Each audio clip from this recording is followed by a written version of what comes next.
Hi guys, welcome back to our channel. இந்த video எதுக்குன்னு பார்த்தீங்கன்னா இன்னைக்கு தமிழ் பார்த்தா நிறைய பேர் தெரிஞ்சிருக்கோம். இன்னைக்கு வந்து ஹாஸ்பிட்டல் போயிட்டு வந்தோம். ஸோ என்ன சொன்னாங்க அது எல்லாமே இந்த வீடியோவில் சொல்கிறேன். வாங்க வீடியோக்குள்ள போகலாம்.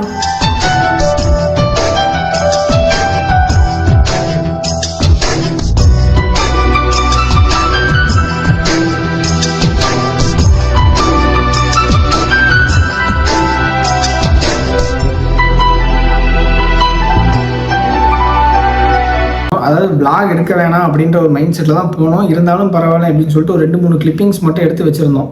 இது ஒரு வேளை ஓகே பாசிட்டிவ் அப்படின்னு வரும்போது அந்த கிளிப்பிங்ஸ் எல்லாம் யூஸ் ஆகுமே அப்படிங்கிறதுக்காக என் ஆசைக்காக ஒரு 2-3 கிளிப்பிங்ஸ்லாம் எடுத்து வச்சுருப்பேன். அதெல்லாம் நான் காட்டுறேன். எதுக்காக இந்த வீடியோ நான் ஃபுல்லாக இப்போ வரேன் அப்படின்னா ஒரு முக்கியமான விஷயம் தான். ஹாஸ்பிட்டல் நம்மளுடைய சப்ஸ்கிரைபர்ஸ் நிறைய பேர் பார்த்துருந்தாங்க, ஃபேமிலிஸ் நிறைய பேர் பார்த்துருந்தாங்க.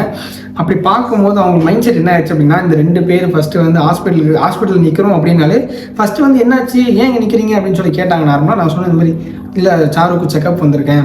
ஓ கங்க்ராட்ஸ் அப்படி வந்துருச்சு.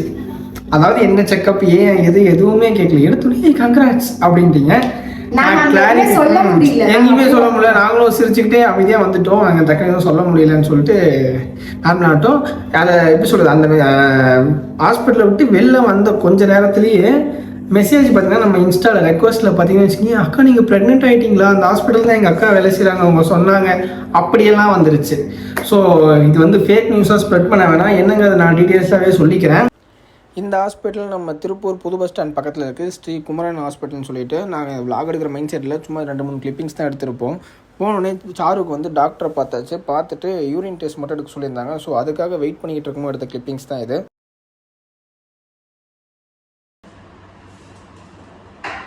எதுக்காக நம்ம இன்றைக்கி ஹாஸ்பிட்டலுக்கு போகணும் அப்படிங்கிறத வந்து ஃபஸ்ட் நான் கிளியரன்ஸாக சொல்லிக்கிறேன். என்னன்னு பார்த்தீங்கன்னா எனக்கு 4 டேஸாக வந்து மிஸ்டு பீரியட்ஸ் ஆகிட்டு இருந்துச்சு. எனக்கு வந்து கொஞ்சம் என்ன இப்படி ரொம்ப டயர்டாகவும் இருந்துச்சு. எனக்கு அடிக்கடி இந்த இர்ரெகுலர் பீரியட்ஸ் வரும். ஆனால் இந்த டைம் வந்து எனக்கு ரொம்ப டயர்டாக இருந்துச்சு. கிச்சன் பக்கமே என்னால் போக முடியல. நிறையா சார்ல்ஸ் டைல்ஸ்லேயே பார்த்துருப்பீங்க, ஏதாவது ஒரு பிளாகாவது போட்டிருப்போம். ஆனால் எனக்கு சுத்தமாக முடியல. இந்த ஒரு வாரமாக கிச்சன் சைடு சுத்தமாக போகிறதில்ல, சமைக்கிறதும் இல்லை. எனக்கு அவ்வளோ உடம்பு முடியாமல் நான் படுத்த மணிக்கே தான் இருக்கேன். ரொம்ப டயர்டாக இருக்குது அப்படின்றதுக்காக தான் முதல்ல ஹாஸ்பிட்டல் போகணும். அந்த மாதிரி பீரியட்ஸ் மிஸ்ஸாக இருக்குது, அது இல்லாமல் ரொம்ப டயர்டாக இருக்குது, வயிறு கொஞ்சம் சுள்ளி இழுத்து பிடிக்குது. இந்த காரணத்துக்காக தான் இன்னைக்கு போகணும். நாளைக்கு போக வேண்டியது, நான் இன்னைக்கே அஸ்வினை கம்பல் பண்ணி நான் முடியல அப்படின்னு சொல்லி கூட்டிகிட்டு போயிருந்தேன். வயிறில் அடி வச்சு அப்பப்போ வலிக்குது, சுறுங்குது அந்த மாதிரிலாம் சொல்லிட்டு இருந்தாலும் சரி போய்ப்போம் அப்படின்னு சொல்லிட்டு ஹாஸ்பிட்டலில் போய் ஃபஸ்ட்டு நாங்கள் இதை தான் கேட்டோம். இப்படி சொல்லி தான் கேட்டோன்னே அவங்க என்ன சொன்னாங்க, என்னென்ன சிம்டம்ஸ்லாம் இருக்குது அப்படின்னு கேட்டாங்க. சிம்டம்ஸ் வந்து அடிவயிறு வலிக்குது அந்த இது அப்படின்னோடனே சரி ஓகே. அப்புறம் எப்போ லாஸ்ட் டேட் அந்த மாதிரிலாம் கேட்டுட்டு வந்து யூரின் டெஸ்ட் ஒன்று எடுத்து பார்த்துக்கலாம். அதுக்கு நடந்துச்சு ஒரு அக்கப்பூர் சாமி. ஃபர்ஸ்ட் யூரின் டெஸ்ட் எடுத்துட்டு வாங்கன்னு சொல்லி அனுப்பி விட்டாங்க.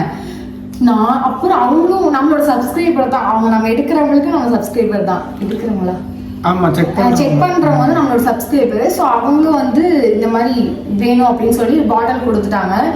எனக்கு அப்பேன்னு பார்த்து ரெஸ்ட் ரூமே வரல, என்ன பண்றது தெரியாம வீட்டில் போயிட்டு ஒரு 2 லிட்டர் தண்ணி குடிச்சிருப்பேன். தண்ணியா குடிக்கிற ஹாஸ்பிட்டலே சுற்றி இவன் என்ன சொல்றான், நீ போய் எனக்கு வந்து கண்ணாமூச்சி விளையாண்டா ரெஸ்ட் ரூம் வந்துடும், அதனால நீ போய் கண்ணாமூச்சி விளையாடு. அங்க போய் ஒழிஞ்சிட்டு இருந்தா ஹாஸ்பிட்டல் எல்லாரும் குறு பாக்குறாங்க. பெரிய தூணுக்கு பின்னாடி இந்த தூண் மாதிரி போய் இவ்வளவு ஒளிஞ்சுக்கிட்டா, நானும் சரி ஒளிஞ்சுக்கிட்டா கண்ணாமூச்சி ஆனா ரெஸ்ட் ரூம் வருது, இந்த பயத்துல ஒரு கியூரியாசிட்டியில அந்த மாதிரி அதுவும் சரி போய் ஒளிஞ்சுக்க நான் வெயிட் பண்ணுறேன் அப்படிலாம் சொல்லி ஓடி பிடிச்சலாம் விளையாடிட்டு இருந்தோம் ஹாஸ்பிட்டலுக்குள்ள. அப்பவும் வரலன்னு நான் மறுபடியும் தண்ணி குடிக்க அப்படி இப்படி ஒரு 1.5 hours ரெஸ்ட் ரூமே வரல. நான் அப்பயே சொன்னேன், பசங்களாம் நினைச்சோன்னு வச்சுக்கேன் அந்த மாதிரி டப்பாவில் 10 டப்பா அடிச்சு கொடுத்துருவேன், நீ என்ன இவ்வளோ நேரம் டார்ச்சர் பண்ணுற கருமம் அப்படிங்கிற மாதிரி ஆகிப்போச்சு எனக்கு. சரி ஓகே அப்படின்னு சொல்லிட்டு ரொம்ப நான் அஸ்வின் டென்ஷன் ஆகிட்டான். நான் வந்து அஸ்வின் ஏன் வெளியே போயிட்டு வாங்க, நான் அதுக்குள்ள ரெஸ்ட் ரூம் வந்துடும், நான் எடுத்த மட்டும் கொடுத்துட்றேன் டெஸ்ட்டுக்கு அப்படின்னு நான் சொல்கிறேன். அப்புறம் ஆரம்பிச்சிட்டியா இங்கே வந்தோம் அப்படி இப்படின்னு திட்டிகிட்டு இருந்தான். அப்புறம் வெயிட் பண்ணிகிட்டே இருந்தான். அப்புறம் சரி ஓகே அப்படின்னு சொல்லிட்டு நான் போய் அந்த பாட்டிலை கொடுத்துட்டு ஒரு 10 minutes வெயிட் பண்ண சொன்னாங்க. வெயிட் பண்ணிக்கிட்டு இருந்தோம். அப்புறம் நான் வந்து வெயிட் பண்ணதுக்கப்புறம் அந்த ரிசல்ட்டை வந்து அவங்க வந்து பின் அடிச்சு வந்து கொடுத்தாங்க. எங்கே ஆமாம் கொண்டு வர போயிட்டாங்க. இதை வந்து ஸ்டாப்லர் பின் அடிச்சு இப்படி பின் அடிச்சு கொடுத்துட்டாங்க. என்ன சொன்னாங்க, நீங்களே பார்த்தாலும் சரி, அவங்க சிரிச்சுட்டு நீங்களும் பார்த்தாலும் சரி, இல்லை டாக்டர் கிட்ட கொடுத்து பார்த்தாலும் சரி அப்படின்றப்போ 2 பேத்துக்கும் ஒருவேளை இருக்குமோ இவன் உடனே குதிக்க ஆரம்பிச்சிட்டான். இவன் சிரிக்கிறத பார்த்தாலும் ஐயோ சிரிக்கிறானே, என்ன நடக்குமோ என்ன இருக்குமோ அப்படின்னு கொஞ்சம் நர்வஸாவே இருந்துச்சு ஒரு மாதிரி.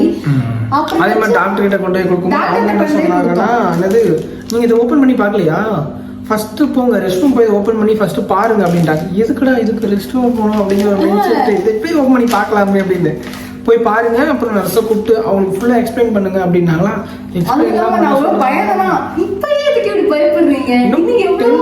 ஆமா இன்னும் எவ்வளவு மாசம் இருக்கு, இப்ப இதான் ஸ்டார்டிங், இதுக்கே இப்படி பயந்தா எப்படி அப்படின்னு சொல்லிட்டு இவன் கன்ஃபார்ம் பண்ணிட்டான். நானும் ஓகே கன்ஃபார்ம் தான் போல அப்படின்னு சொல்லிட்டு நானும் சிரிச்சுட்டு போயிட்டேன். அப்புறம் நர்ஸ் வந்து இதை ஓபன் பண்ணி காமிச்சிட்டு அப்புறம் ரொம்ப மூஞ்சமா டக்குன்னு சிரிச்சுட்டு இருந்தாங்க. இதை பார்த்துட்டு ரொம்ப சேட் ஆயிடுச்சு. சேட் ஆனதுக்கப்புறம் சிஸ்டர் சிங்கிள் கோடு தான் வந்திருக்கு அப்படின்னு சொன்னாங்களா. அப்படியா சிஸ்டர் ஓகே அப்படின்னு அவங்க நம்ம ஏதாவது சோகமா நினைச்சுப்போம்னு சொல்லிட்டு இருக்காங்க. இல்ல இதுலயும் வந்து மிஸ்ஸஸ் ஷாரு இருக்காங்க, சிங்கிள் கோடு தான் வந்திருக்கு ஐயோ அப்படின்னு சொன்னாங்க. உடனே டாக்டர் வந்துட்டாங்க. உடனே பரவாயில்ல, ஜஸ்ட் 3 days 4 days தான் ஆச்சு, நீங்க இது பண்ணாதீங்க, இன்னும் 1 week இருக்கு, இன்னும் 1 week கழிச்சு நீங்க வாங்க அப்படின்னு சொல்லியிருக்காங்க. ஒன்றும் சத்து இல்லாமயே உங்களுக்கு வந்து மிஸ்ட் பீரியட்ஸ் ஆகும். சத்து டானிக்லாம் கொடுத்துருக்காங்க, சத்து மாத்திரைலாம் கொடுத்துருக்காங்க, சத்து மாத்திரை கொடுத்துருக்காங்க. இது ஒரு 10 days ஒரு 7 days இப்போ ஒரு 4 days ஆயிடுச்சு. ஒரு 7 days கழிச்சு வந்து டெஸ்ட் பண்ணி பாருங்க, கண்டிப்பா பாசிட்டிவா இருக்கும் அப்படின்னு சொல்லியிருக்காங்க. ஆக்சுவலா எப்போ போயிட்டு வந்தோம் அப்படின்னு பார்த்தீங்கன்னா 20 நீங்க டேட் 24 ஆகும். 24 தான். 24 ஆமா 24 தான் போட்டுருக்கு. இது 24 இல்ல தப்பா எழுதிருக்காங்க. 24 இல்லையா, அது ஏதோ நம்பர், அது ஏதோ சாரி, அது 24 இன்னைக்கு 21 இங்க எழுதிருக்கு நம்பர். இது உங்க நாளைக்கு வீடியோ ரிலீஸ் ஆகும் 21/4/2024. சரி எதுக்காக இதை சொல்றோம் அப்படின்னு மெயினா பாத்தீங்கன்னு வச்சுங்களேன், அங்க பார்த்துட்டு நிறைய பேர் சாரு பிரெக்னென்ட் அப்படின்னு சொல்லி ஒரு தப்பா நீங்க எடுத்துறீங்க. நாங்களே ரிவீல் பண்ணுவோம், அப்படி இருந்துச்சுன்னா கன்ஃபார்ம் நாங்களே ரிவீல் பண்ணுவோம். அதுக்குள்ள நீங்க யாரும் இந்த ஃபேக் நியூஸை ஸ்ப்ரெட் பண்ண வேணாம். ஏன்னா இது எல்லாருக்காதுக்கும் போய் கடைசியில் இன்ஃப்ளூயன்சர்ஸ்க்காது சொந்தக்காரங்க காது எல்லாருக்காதுக்கும் போய் அவங்கெல்லாம் கூப்பிட்டு கேட்டு எங்க ஃபேமிலியில யாருக்குமே நாங்க சொல்லல. ஆமா இது அவங்களுக்கே நான் ஷேர் பண்ணல. நார்மலா போய் எனக்கு என்ன ப்ராப்ளம் எனக்கு தெரிஞ்ச இந்த வீடியோ பார்த்துட்டு தான் அவங்களுக்கும் தெரியும் போல. நான் நிறைய பேருக்கு அதெல்லாம் எதுவுமே சொல்லவே இல்லை, ஹாஸ்பிட்டலுக்கு போனோம் என்ன எதுவும் எதுவுமே சொல்லவே இல்லை. பட் இது ஸ்ப்ரெட் ஆகிறத பார்த்துட்டு நிறைய இன்ஃப்ளூயன்சர்ஸ் நம்ம கால் பண்ணி கேட்டு, இந்த சொந்தக்காரங்க எல்லாம் கால் பண்ணி கேட்டு மறுபடியும் நம்மளை வந்து என்ன கங்க்ராட்ஸ் அப்படின்வாங்க. இல்லை சும்மா தான். ஓ சும்மாவா, சரி ஓகே ஒன்றும் பிரச்சனை இல்லை, கவலைப்படாதீங்க, நாங்கள் கவலையே பட்டிருக்க மாட்டோம். இருந்தாலும் சரி ஒன்றும் பிரச்சனை இல்லை, இன்னும் டைம் இருக்கு, கவலைப்படாதீங்க, நாங்கள் கவலையே படல, இருந்தாலும் கூப்பிட்டு கவலைப்படாதீங்க. சரி அதனால வந்து பாசிட்டிவா எடுத்துக்கிறோம். இன்னும் 7 days வெயிட் பண்ண சொல்லியிருக்காங்க. ஸோ டோன்ட் ஃபீல் அஸ்வினி, சரி கவலைப்படாதீங்க. நமக்கு ஒரு சிங்கக்குட்டி வந்து நமக்கு டைம் ரொம்ப பிறப்பான். நமக்கு நல்ல டைம் ஸ்டார்ட் ஆனதுன்னே நம்ம சிங்கக்குட்டியும் வந்துடும். ஸோ ஃபீல் பண்ண வேணாம், இன்னும் டைம் இருக்குது, இன்னும் ஏஜ் இருக்குது, இன்னும் காலம் இருக்குது, முடியாமல் இல்லை. இன்ஸ்டாகிராம்லயும் சொல்றீங்க இது இந்த ஹாஸ்பிட்டல் போங்க, அந்த ஹாஸ்பிட்டலு கோயில், அப்புறம் இந்த மந்திரம் சொல்லுங்க, இந்த வீட்டில் இங்கே விளக்கேற்றுங்க, இந்த மாதிரி எந்த ஒரு இதுவும் வேணாம். அப்படி ஒரு வேலை இது இந்த மாதிரி ஏதாவது சொன்னிச்சுக்கேன், இந்த செல்வம், இந்த வீடு கட்டணும், இந்த கோயிலுக்கு போனீங்கன்னா வீடு கட்டிடுவீங்க, இல்லை இந்த பரிகாரம் வீட்டில் இங்கே விளக்கேற்றி வச்சிங்கன்னா வீடு கட்டிடுவீங்க, அந்த மாதிரி ஏதாவது வந்து சென்ட் பண்ணுங்க, நாங்கள் அதை பார்த்துக்கிறோம். மற்றபடி ப்ரெக்னென்ட் ஆகணும், கர்ப்பப்பை வளரணும், இந்த மாதிரி பிரச்சனைக்கெல்லாம் வீடியோ ஷேர் பண்ணாதீங்க. நிறைய பேர் இன்ஸ்டாவில் ஷேர் பண்ணுறதுக்காக சொல்கிறேன். வீடு வந்து நீங்கள் சொல்லலாம், இது இன்னும் உங்களுக்கு ஒரு கண்டென்ட்டா, இது வந்து ஹாஸ்பிட்டல் தான் போய் செக் பண்ணுவோம், வீட்டில் செக் பண்ண வீட்டில் செக் பண்ண மாட்டீங்களா, ஹாஸ்பிட்டல் போய் செக் பண்ணி இது ஒரு கண்டென்ட்டாக போடுறீங்களா அப்படின்னு சொல்லிடுவீங்க. அதுக்காகவே நாங்கள் இந்த 1 weekல நாங்க எடுத்தோம், இந்த 2 கார்டுமே எடுத்தோம். 2லயுமே வந்து சிங்கிள் டிக் தான். ஆக்சுவலா நாங்க போய் எடுக்கணும் மைண்ட் செட்டே இல்லை, இது வந்து அவங்களா சொன்னது, அவங்களா எடுங்கன்னு சொன்னதுனால தான் எடுத்தோம். இது டாக்டருக்கு தெரியும், பக்கத்துல நர்ஸுக்கு தெரியும், வேற யாருக்கும் தெரியாது. ஒருவேளை அவங்க யாராவது இந்த வீடியோ பார்த்துட்டு இருந்தீங்க அப்படின்னா மறக்காம கீழே கமெண்ட் பண்ணுங்க டாக்டர், அப்புறம் அந்த நர்ஸ் அம்மா நீங்களே கமெண்ட் பண்ணுங்க, நம்ம தப்பா சொல்லுவாங்க மறுபடியும். சரி ஓகே, வேற என்ன சொல்லணும்னா நிறைய பேர் வந்து இல்ல சிஸ்டர் உங்களுக்கு கண்டிப்பா பேபி போறப்போ அப்படின்னு சொல்லி நிறைய பேர் சொல்லிட்டீங்க. அவங்க எல்லாத்துக்கும் நான் இப்பவே சொல்லிடுறேன், ரொம்பவே தேங்க்ஸ். அது இல்லாம நிறைய பேர் நினைச்சிட்டு இருக்கீங்க எங்களுக்கு எனக்கு ஏதோ ப்ராப்ளம் நிறைய பேர் நினைச்சிட்டு இருக்கீங்க. ஆனா எனக்கு எந்த ப்ராப்ளம், ஒரே ஒரு ப்ராப்ளம் தான், வீடு இல்லை, சொந்த வீடு இல்லை, அது ஒண்ணுதான் ப்ராப்ளம் அவளுக்கு, வேற எந்த ப்ராப்ளமும் இல்லை. அதை மட்டும் நாங்க மெயின் பண்றோம். வீடு நமக்குன்னு ஒண்ணு வேணும் அப்படிங்கறத மட்டும் தான் நம்ம ஃபர்ஸ்ட் மெயினா இருக்கும். ஏன்னா நம்ம எல்லாமே நமக்கு வந்துருச்சுன்னா குழந்தை ராஜா மாதிரி வளரும்.